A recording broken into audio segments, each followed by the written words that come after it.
ගොඩක් ආදරෙන් ඔයාලා හැමෝම වෙනද වගේම අපේ channel එකට පිළිගන්නවා. ඉතින් අද අපි හදාගන්නේ තේ බොන වෙලාවට කන්න පුළුවන් ඉක්මනින් හදාගන්න පුළුවන් රසවත් කෑමක්. අපි එහෙනම් වීඩියෝ එකට ගිහින් බලමු කොහොමද හදාගන්නේ කියලා. අපිට මේක හදාගන්න හාල් පිටි ඕන වෙනවා. මං කඩේ තියෙන ඉන්දියාපු පිටි තමයි අරන් තියෙන්නේ. ඔයාලා ගෙදර හදාගන්න හාල් පිටි නම් තරමක් බැදලා අරගන්න ඕනේ. හාල් පිටි ග්‍රෑම් 150ක් අරගෙන තියෙනවා. ඊට පස්සේ සුදු ලුණු බික් 4ක්, ලුණු අවශ්‍ය තරමට, සූදුරු ඇට කීපයක්, ඒ වගේම හොඳ තද රසෙන් උණු වතුර ඕනේ. ඊට පස්සේ අපි මේක පොඩ්ඩක් පාට කරගන්න එග් යෙලෝ වලින් චුට්ටක් දානවා. ඒක අත්‍යවශ්‍ය දෙයක් නෙවෙයි. කැමති කෙනෙක්ට පාවිච්චි කරන්න පුළුවන්. නැත්නම් නොදා ඉන්නත් පුළුවන්. මෙතන තියෙන පිටි ග්‍රෑම් 150න් මම ග්‍රෑම් 30ක් මේ විදිහට අයින් කරගෙන තියෙනවා. ඒක අපිට පස්සේ ඕන වෙන නිසා ඒ විදිහට අයින් කරගත්තා. දැන් අපි මේකට එග් යෙලෝ පොඩ්ඩක් එකතු කරගන්නවා.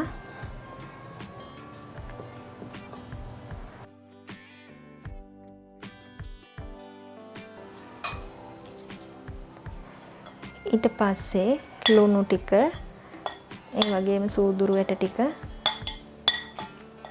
ඔයාලට පුළුවනි කරපිංච පොඩිවට කපලා දාන්න පුළුවනි.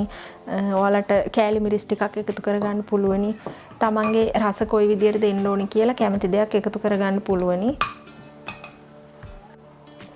මම මේ විදියට සුදු ලුණුත් යොෂ ටික එකතු කරගන්න හදන්නේ.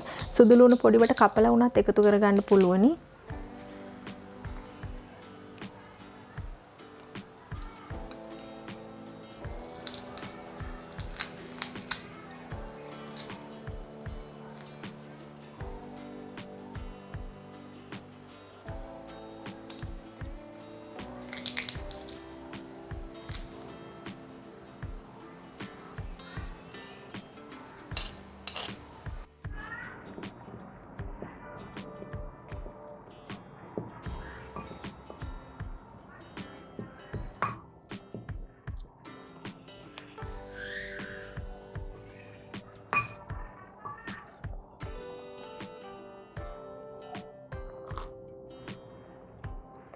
උණු වතුර පොඩ එකතු කරගෙන මේ විදියට අනා ගන්න ඕනේ.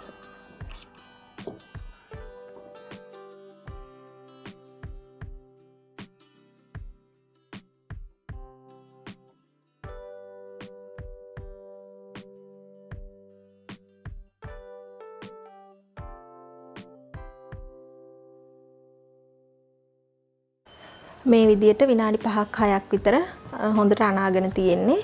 ඒ අතරතුරේ මට පොල් තෙල් මුලින්ම දාන්න බැරි වුණා. පොල් තෙල් ටිකත් මුලින්ම දාලා අනනවා නම් තවත් ලේසි. මම මේ වෙලාවේදී පොල් තෙල් තේ හැඳි භාගයක් විතර එකතු කරගන්නවා.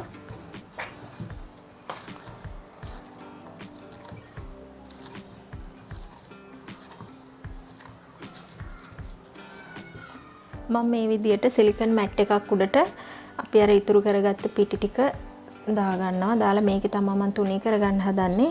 ඔයාලට කටින් බෝඩ් එකක එහෙම නැත්නම් ට්‍රේ එකක ඔයාලට කැමති පහසු භාජනයක තියලා මේක තුනී කරගන්න පුළුවනි.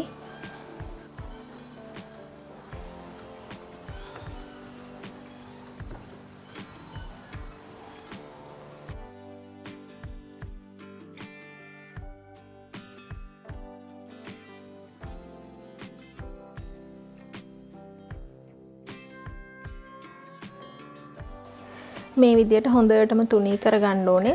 තුනී කරගෙන පිහියකින් හරි පීස කටර් එකකින් තමයි මම නම් කපා ගන්නෙ. Tamanට කැමති හැඩයකට කපා ගන්න පුළුවනි.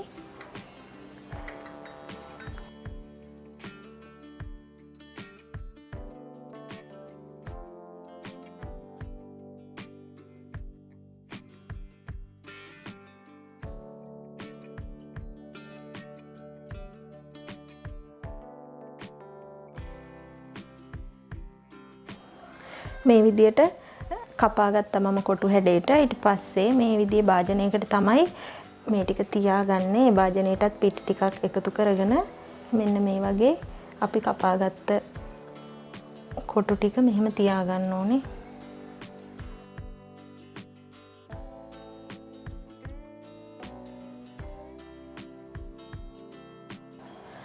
මේ විදිහට ඉතුරු වෙන කෑලි ටිකත් මම එකට එකතු කරගෙන ආපහු තුනී කරගන්නවා.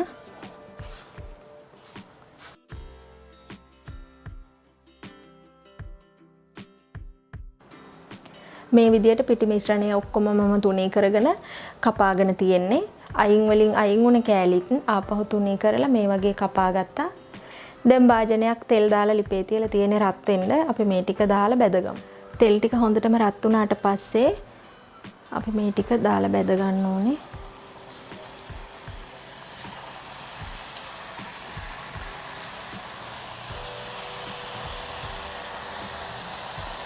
මේ විදියට පිම්බිලා එනවා වලට පේනවද?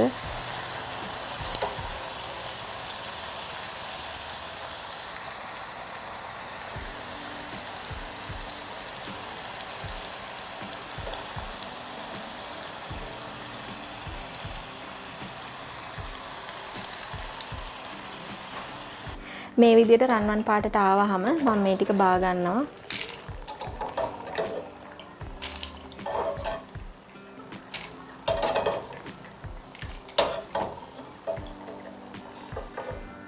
මේ විදියට ඔක්කොම බැදගෙන තියෙන්නේ. හොඳට පිම්බිලා ලස්සනට බැදිලා තියෙනවා. මේ විදියට මම මේ විදියට මිරිස් කුඩු ලුණු කුඩු ටික එකට කලවම් කරගන්නවා.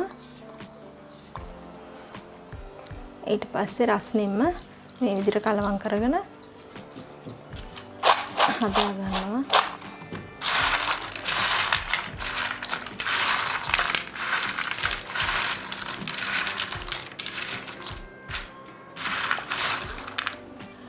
ඔන්න ඉතින් මම මේ තේ බොන වෙලාවට හදාගෙන රසවත් කෑම හදලා ඉවරයි.